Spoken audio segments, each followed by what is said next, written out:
Vamos continuar hoje com a história de Abraão. Então Abraão estava em Harã, o seu pai faleceu e ele então resolve sair de Harã em direção à terra de Canaã.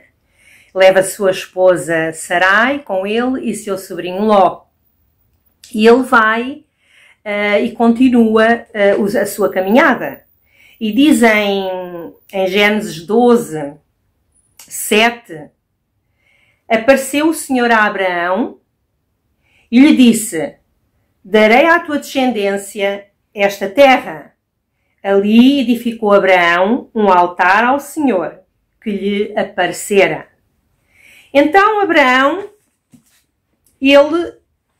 o Senhor diz-lhe que dará à sua descendência aquela terra. E realmente aconteceu mais tarde. Hoje, a nação de Israel, que existe, foi criada num dia. No dia 15 de maio de 1948, nasceu a nação de Israel. Tudo isso aconteceu porque havia uma promessa sobre Abraão e sua descendência. E diz também que ele ali edificou um altar ao Senhor. Ele adorou o Senhor. E a nossa adoração, nós temos que aprender a adorar o Senhor, porque somos instrumentos para a sua glória.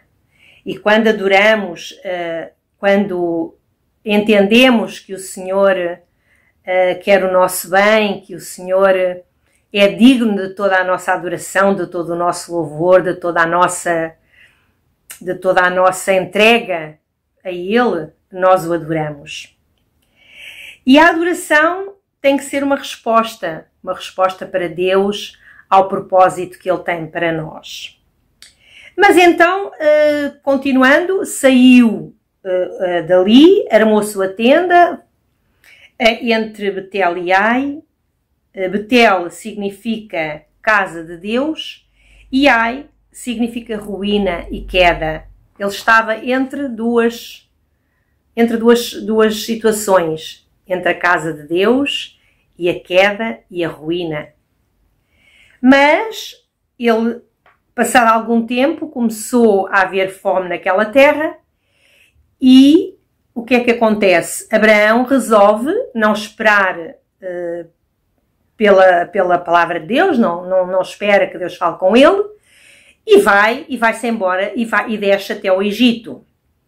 E quando ele desce para o Egito, ele diz à sua esposa Sarai: não digas que és minha esposa, porque és muito formosa e os egípcios, quando te virem, vão-me matar para ficar contigo. E assim diz que és minha irmã e poupas-me a vida. E assim foi.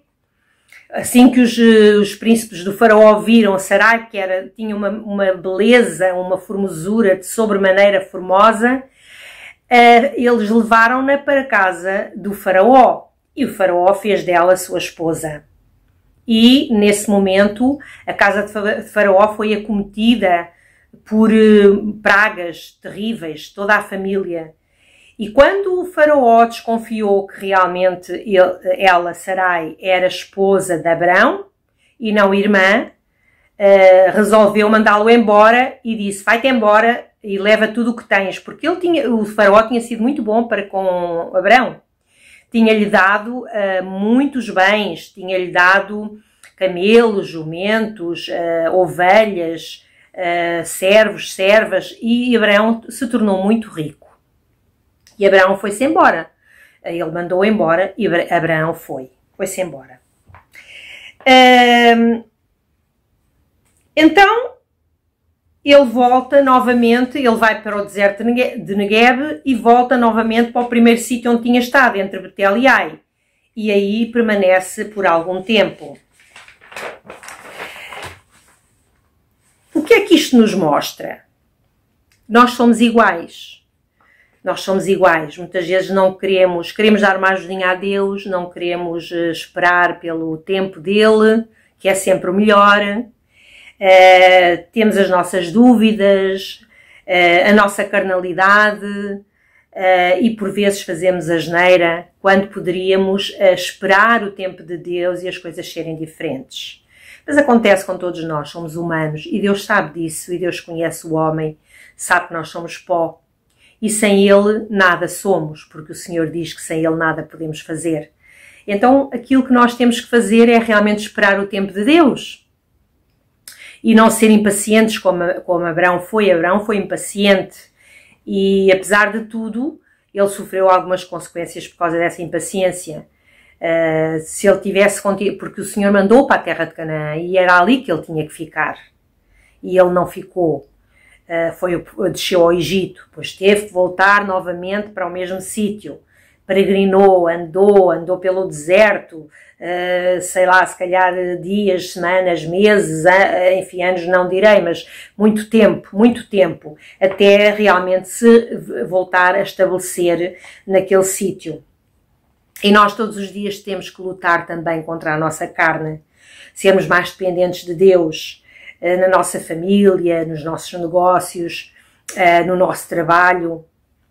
E esperar, porque pagamos as consequências também dos nossos atos. E se nós formos adoradores e não vivermos para as coisas terrenas, Deus fará a sua parte e nos abençoará a cada dia. Nós não levamos nada connosco, meus amados irmãos, meus ouvintes. Nós devemos confiar no Senhor, confiar que Ele está com os olhos postos em nós, que a sua mão está estendida, a sua mão direita está estendida, que Ele não é homem para mentir, nem filho do homem para que se arrependa, e todos os seus mandamentos, as suas leis, os seus estatutos, todas as suas promessas, elas se cumprem na nossa vida, mas nós temos que saber esperar o tempo de Deus. Não precisamos dar uma ajudinha a Deus, porque Deus é soberano, Deus é perfeito, Deus é único, e então Ele é misericordioso, Ele tem compaixão de nós. Por isso mesmo entregou o seu Filho por amor a nós.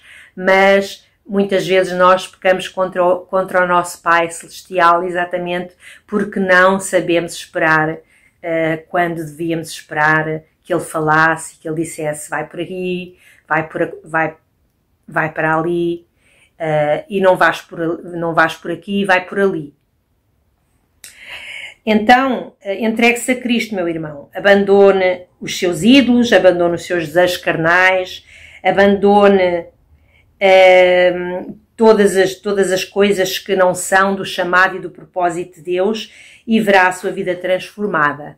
E eu lhe digo que em nome de Jesus, muitas coisas você verá, meu irmão. Muitas coisas. Preocupemos-nos em fazer a vontade de Deus e não a nossa. Em nome de Jesus, que o Senhor nos abençoe.